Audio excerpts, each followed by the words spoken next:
Bonjour tout le monde et bienvenue sur Alform, donc pour une nouvelle vidéo, toujours pour la partie introduction protocole BGP. Donc là, pour cette partie, on va parler des relations de voisinage BGP. Alors, donc on va commencer par une introduction et on va finir par les états d'une connexion. Donc c'est ce qui nous intéresse pour cette vidéo, donc c'est de parler des différents états de connexion.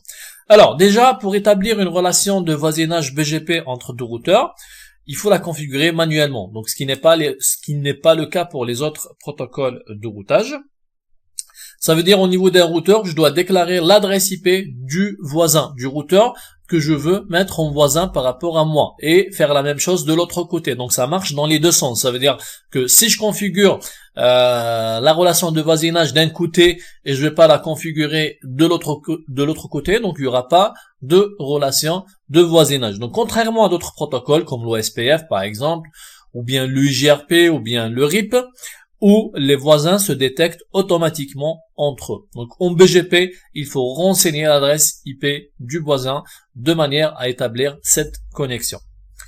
Alors donc la partie configuration, on va la voir après dans la partie dans le lab. Donc on va parler de ça. Vous allez voir les commandes. Vous allez voir, c'est très très simple pour une configuration basique, donc pour déclarer les voisins. Alors une chose importante aussi, c'est de savoir que c'est du TCP avec le port 179. Donc il faut faire attention s'il n'y a pas un firewall ou un routeur au milieu qui bloque le port 179 en TCP. Alors maintenant on va passer directement aux différents états. Alors donc un petit schéma pour résumer tout ça. Donc tout ça c'est les états par lesquels on peut passer avant d'arriver à une relation BGP entre deux routeurs. Donc le premier état, l'état idle, donc c'est le premier stade d'une session BGP. Alors quand une ouverture de session est demandée, donc configuration, démarrage du routeur, donc le routeur il va initier une session en TCP, puis passe en mode connect, donc le deuxième mode qui est ici, donc le mode connect. Alors le mode connect, le routeur il va attendre une réponse TCP en SYN ACK, d'accord? Donc le premier message c'est un SYN. Après la réponse, donc il va attendre un SYN avec un accusé de réception du voisin ou une demande d'établissement de connexion en TCP. Alors donc les deux routeurs vont vouloir bien sûr établir une session en même temps. Une seule session sera conservée. Donc celle initiée par le routeur avec le plus grand, bien le plus haut AD. Le plus haut AD, ça veut dire quoi? C'est l'adresse IP du routeur. Donc celui qui a l'AD le plus haut, c'est lui.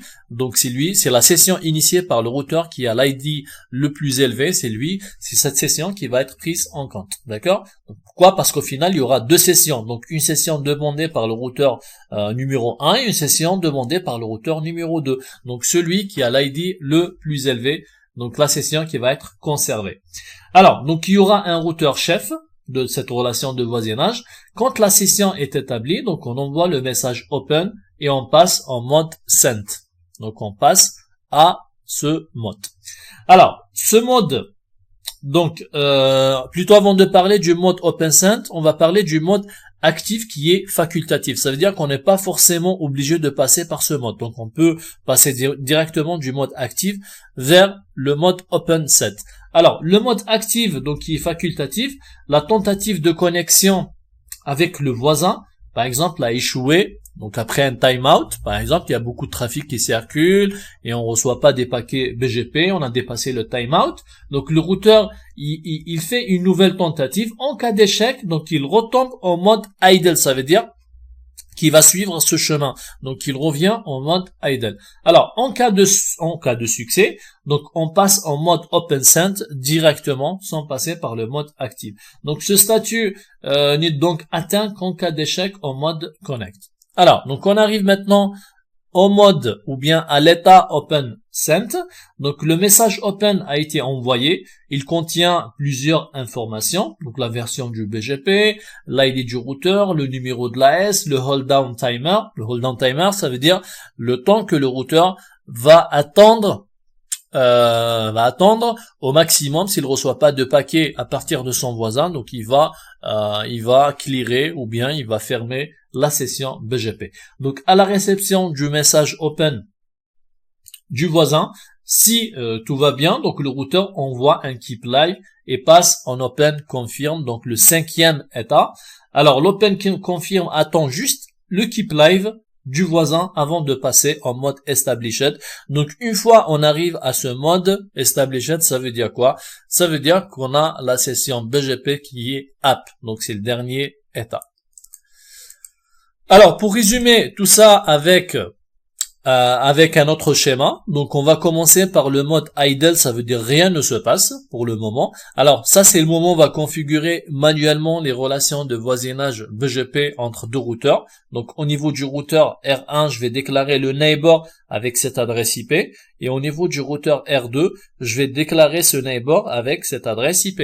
Alors le mode 3, donc l'idle, initiation d'une connexion TCP. Donc initiation dans les deux sens, bien sûr, parce que la configuration on l'a fait au niveau des deux routeurs. Donc du coup, premier routeur il va initier une session en TCP, et bien sûr le deuxième routeur il va faire la même chose. Alors on arrive au mode connect.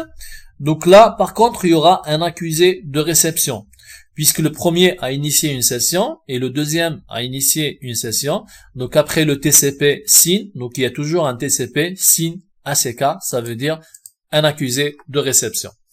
Alors, on arrive au mode 5, donc le mode connect.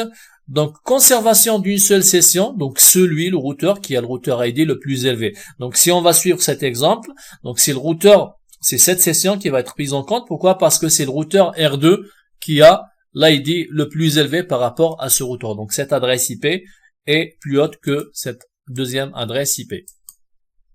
Alors, en mode connect, donc on voit du message open. Donc, il va envoyer le message open à partir, donc le routeur R2, il va envoyer le message open.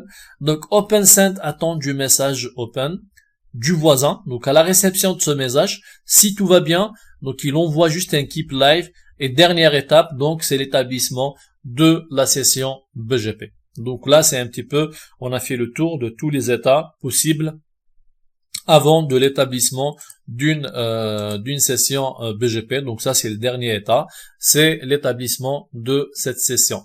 Voilà, donc j'espère que ça a été clair pour vous. Je vous remercie et je vous donne rendez-vous pour la prochaine vidéo.